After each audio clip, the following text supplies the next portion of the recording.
진실화해를 위한 과거사 정립위원회가 한국전쟁 당시 적대 세력과 군경에 의한 민간인 학살에 대해 대규모 진실 규명 결정을 내렸습니다. 희생된 민간인 중에는 기독교인을 비롯한 종교인도 다수 포함된 것으로 확인됐습니다. 봄을 맞아 캠퍼스마다 대학생들의 MT가 진행되는 가운데 백석대학교 학생들이 특별한 MT를 진행했습니다. 발달 장애인들과 함께한 백석대 특수체육교육과 학생들의 MT 현장을 취재했습니다. 예장합동총회 대표적 교회 중 하나인 서울 역삼동 충현교회가 지난해 창립 70주년을 맞은 것을 기념해 이슬람 국가들 사이에 있는 나라 아르메니아에 성경을 기증했습니다. 전 세계 선교지 소식을 전하는 미션 리포트 시간에는 이슬람 극단주의 무장단체 위협이 커지고 있는 카메룬 공화국에 대해 알아봅니다. 여러분 안녕하십니까? CBS 뉴스입니다. 한국 전쟁이 발발한 지도 74년이 됐지만 전쟁의 상처는 아직 한반도에 남아 있습니다. 한국 전쟁 당시 이데올로기의 극한 대립으로 적대 세력과 군경에 의해 자행된 민간인 집단 학살은 또 다른 민족 상잔의 상처로 남아 있는데요.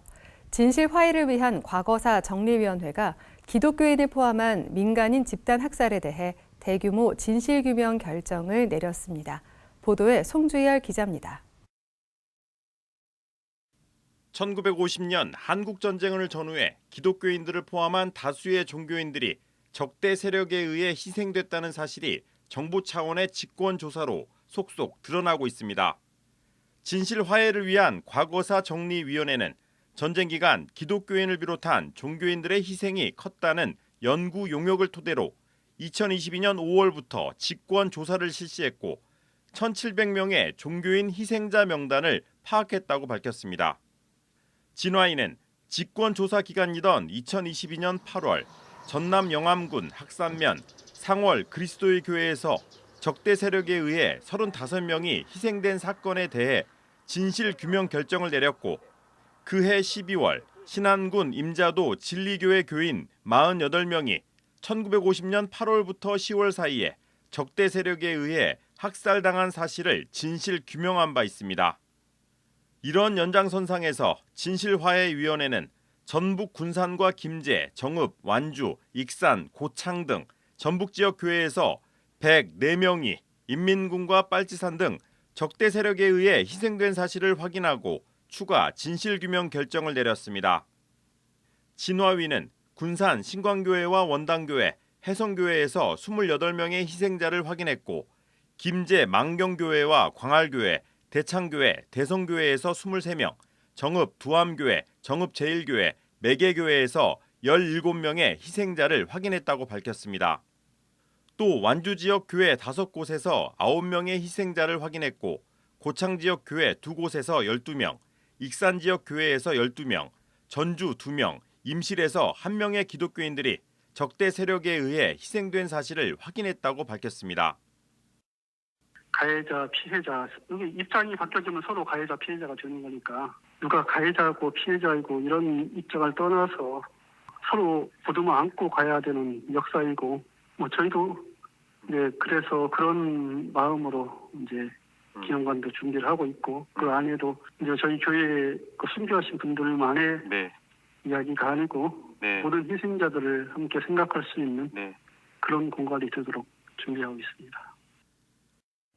진실화해위원회는 기독교인들의 희생이 컸던 원인으로 적대 세력들이 기독교인들을 친미 세력으로 여겼고 예배당 사용 문제로 갈등을 빚으면서 기독교를 좌익의 비협조적인 세력으로 규정했기 때문이라고 전했습니다. 한편 진화위는 종교인 희생자 직권조사 결과 발표 외에도 인민군 점령기 부역 혐의가 있거나 부역 혐의자의 가족이라는 이유로 국군과 경찰에 의해 학살된 민간인 희생자들에 대한 조사 결과도 내놓았습니다. 진화위는 충남 서산에서 군경에 의한 민간인이 36명 희생됐고 경북 칠곡과 의성, 군위, 구미, 안동에서 29명, 전남 장성에서 19명, 전남 장흥에서 27명이 집단 희생됐다고 밝혔습니다. 진실화해위원회는 적대 세력에 의한 종교인 희생 사건에 대해서는 정부가 나서 북한 정권에 사과를 촉구해 줄 것을 권고했고 군경에 의한 민간인 희생 사건에 대해서는 정부 차원에서 희생자와 유족에 대해 공식적인 사과에 나서줄 것을 권고했습니다. CBS 뉴스 송절입니다. 대학 새내기가 되면 가장 기대하는 행사 중 하나가 바로 MT인데요. 천안 백석대학교 특수체육교육과는 특별히 장애인과 함께 MT를 진행합니다. 장애인과 함께한 대학생들의 MT 현장을 이승규 기자가 동행했습니다. 장애인과 비장애인이 함께 어울려 한박 웃음꽃을 피며 체조를 합니다. 함께 신나게 놀고 있는 이들은 백석대 특수체육교육과 학생들과 발달 장애인들입니다. 올해 MT에는 30여 명의 발달 장애인이 참석했습니다. 발달 장애인들은 특히 VR과 XR을 이용한 양궁과 원반 던지기 등에 많은 관심을 보였습니다. 참 좋았습니다. 예. 재미있고 하고 다 함께 하고 싶은데 고마웠고 고생하고 감사합니다. 예. 올해 처음으로 MT에 참여한 새내기들은 조금 생소했지만 즐거웠다고 말했습니다. 처음 장애인분들하고 MT 한다고 했을 때 긴장되고 걱정되는 부분도 많았는데 오늘 선배님들이 옆에서 도와주셔서 제가 걱정했던 부분보다는 더 재밌게 활동할 수 있었고요. 백석대 특수체육교육과는 지난 2005년부터 발달장애인과 함께 MT를 진행해왔습니다. 지나친 음주와 게임으로 이어지는 기존의 MT의 틀에서 벗어나 특수체육교육과만의 특징을 살려보자는 취지에서였습니다. 특별히 발달장애인들이 몸을 움직이는 활동에 집중할 수 있도록 프로그램을 구성했습니다. 발달장애인들에게도 운동이 매우 중요한데 이동이 자유롭지 않아 운동이 쉽지 않기 때문입니다. 장애인분들의 신체 활동, 체육 활동은 신체적 건강뿐만 아니라 인지적, 사회적 또 심리적으로 매우 중요한 역할을 하는 활동이고요. 이런 활동들을 통해서 우리 과 학생들이 또 자신들의 체육 교수 능력을 향상시키는 그러한 기회를 또 마련할 수 있어서 좋은 기회였다고 생각을 합니다. 백석대 특수체육교육과는 지역 장애인들을 위해 장애아동 체육교실과 운동발달 클리닉 등 다양한 프로그램을 진행하고 있습니다. 백석대 특수체육교육과의 조금 다른 MT가 장애인들에게 큰 힘이 되어주고 있습니다. CBS 뉴스 이승규입니다. 유럽과 아시아를 연결하는 곳에 위치한 아르메니아는 주후 301년에 기독교를 국교화한 나라지만 이슬람 국가들 사이에서 역사적으로 큰 어려움을 겪어온 나라입니다. 예장합동총회 대표적 교회 중 하나인 충현교회가 지난해 창립 70주년을 맞은 것을 기념해 대한성서공회를 통해 아르메니아의 성경을 기증했습니다. 최경배 기자가 전합니다. 서아시아에 위치해 유럽과 맞닿아 있는 아르메니아는 정치, 경제, 문화적으로 유럽에 가까운 나라입니다. 특히 러시아의 영향을 크게 받아 소비에트 연방에 편입됐다가 1991년에 독립을 선언했습니다. 아르메니아는 무엇보다 기독교 역사에서 중요한 나라입니다. 로마가 기독교를 공인하기 36년 전인 주후 301년에 아르메니아는 역사상 처음으로 기독교를 국교로 인정한 나라입니다. 기록에 의하면 하나님의 계시에 의해서 아르메니아어가 만들어졌다고 하는데요. 바로 성경을 번역하기 위해서 아르메니아어가 만들어졌다고 합니다. 그래서 이 아르메니아 사람들은 성경에 대한 아주 특별한 애정과 그리고 사랑이 있습니다. 이 민족적으로 성경을 무척이나 사랑하는 그런 민족입니다.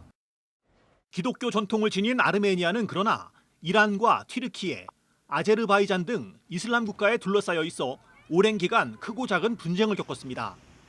특히 1915년 터키의 공격으로 약 150만 명의 국민이 학살당한 아픈 역사를 지니고 있습니다. 불안한 정세 속에 있는 아르메니아는 성경을 사랑하지만 성경이 크게 부족한 상황입니다. 지난해 창립 70주년을 맞은 서울 역삼동 충현교회는 이 같은 아르메니아 사람들에게 말씀을 전하기 위해 대한성서공회를 통해 아르메니아어 성경 1520부를 기증했습니다. 이번 성경 보급을 통해서 고통이 끊이지 않는 그 땅에 하나님 앞으로 나오는 아르메니아 백성들이 생겨나고 또 그들이 생명을 얻고 평안과 회복의 은혜를 누릴 수 있기를 소원합니다. 아르메니아 성서공회는 감사 인사를 통해 몸과 마음이 황폐해진 이들에게 하나님의 위로가 전해질 것이라고 전했습니다. 충현교회 한규삼 목사와 성도들은 성경 한 권 한 권이 선교사 역할을 감당해 아르메니아 사람들이 하나님의 말씀을 깨닫는 역사가 일어나길 마음을 모아 기도했습니다. CBS 뉴스 최경배입니다. 기독NGO 희망친구 기아대책 제7대 회장으로 최창남 신임 회장이 취임했습니다.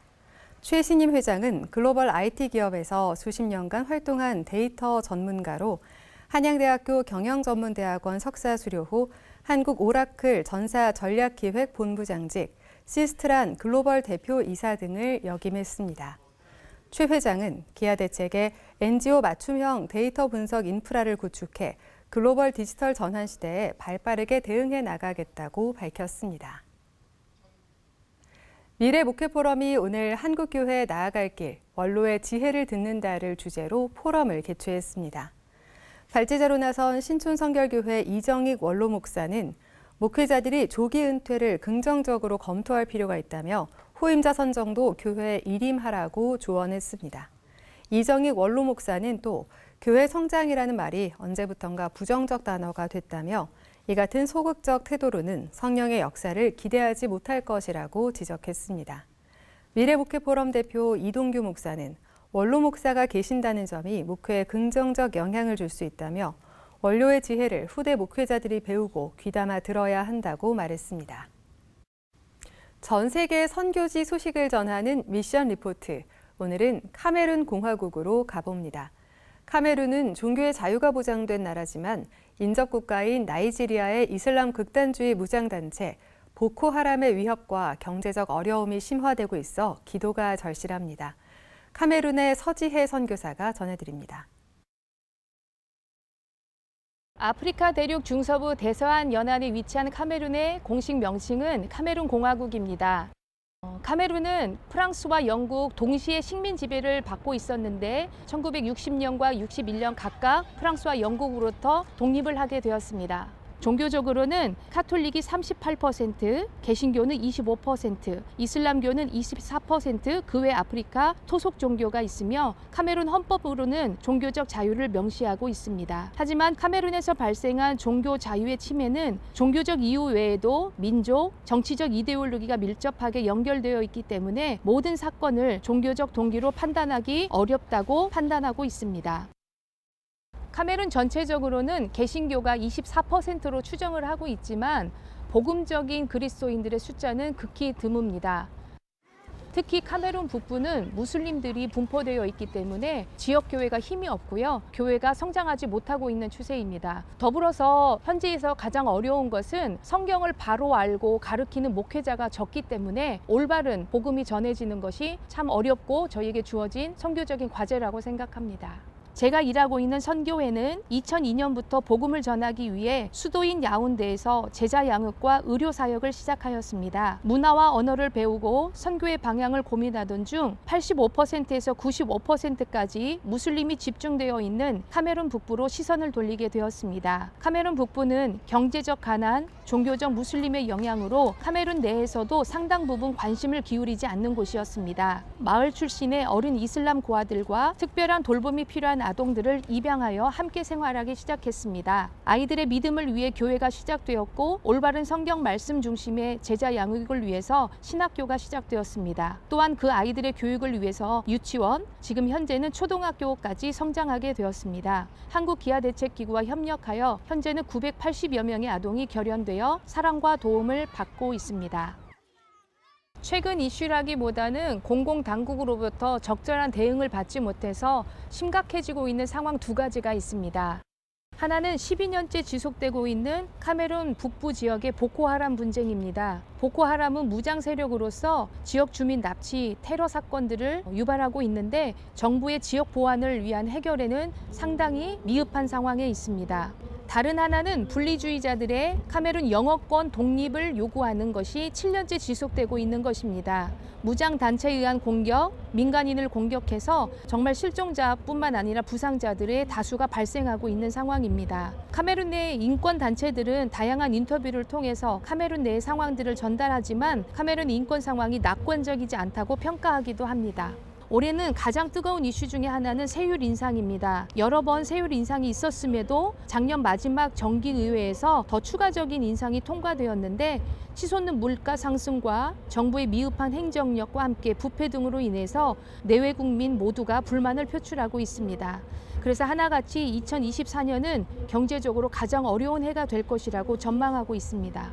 이것은 역시 선교 사역에도 큰 영향이 있습니다. 특별히 구제, 지역개발이나 교육사업에 대한 행정처리나 활동에 과도한 정부 감시와 방해가 있어서 현재 진행하고 있는 선교 일을 마무리하기까지 긴장과 압박감을 상당히 느끼고 있습니다. 성경적 선교의 목표와 방향을 생각할 때 정부의 무리한 통제와 방해가 있다면 이러한 시점에서 더욱 중요한 것은 말씀으로의 회복과 도전이라고 생각합니다.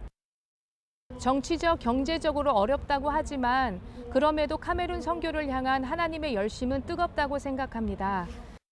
저희 선교회는 카메룬 은가운데레 지역에 무슬림 여성을 위한 직업훈련원 건축을 위해 온 마음을 쏟고 있습니다. 이슬람 문화권에서 무슬림 여성들은 조혼, 강제결혼, 아동노동, 가사노동 등으로 인해서 교육 접근성이 상당히 저조한 상황입니다. 저희는 이 여아 청소년들을 그리스도의 사랑으로 품고 글을 배워 성경을 알며 자립이 가능한 기술을 습득해서 믿음과 경제적 자립이 가능하도록 돕고자 합니다. 더불어서 성경훈련과 리더훈련의 지혜와 성령 충만으로 감당하고 싶습니다. 안타깝게도 한국 교회에는 카메룬에 대한 정보와 여러 내용들이 부족합니다. 활동하시는 선교사님들 수도 적습니다. 하지만 복음이 필요한 곳, 그리고 주님의 사랑이 필요한 곳이 너무나도 많은 곳입니다. 개인적으로는 지치기도 하고 절망적인 상황도 많습니다. 하지만 이곳에 보내신 하나님을 신뢰하면서 넉넉하게 감당하기를 기도합니다. 그곳을 기억해 주시고 한국 교회가 기도와 또 여러 마음으로 동참해 주셨으면 좋겠습니다.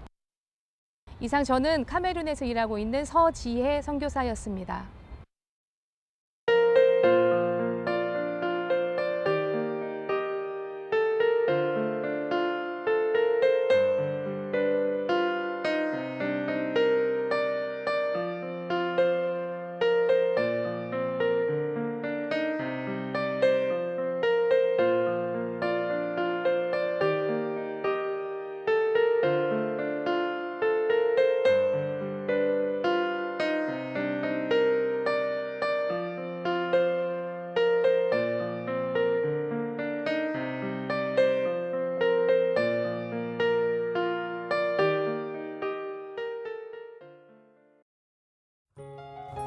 날씨입니다.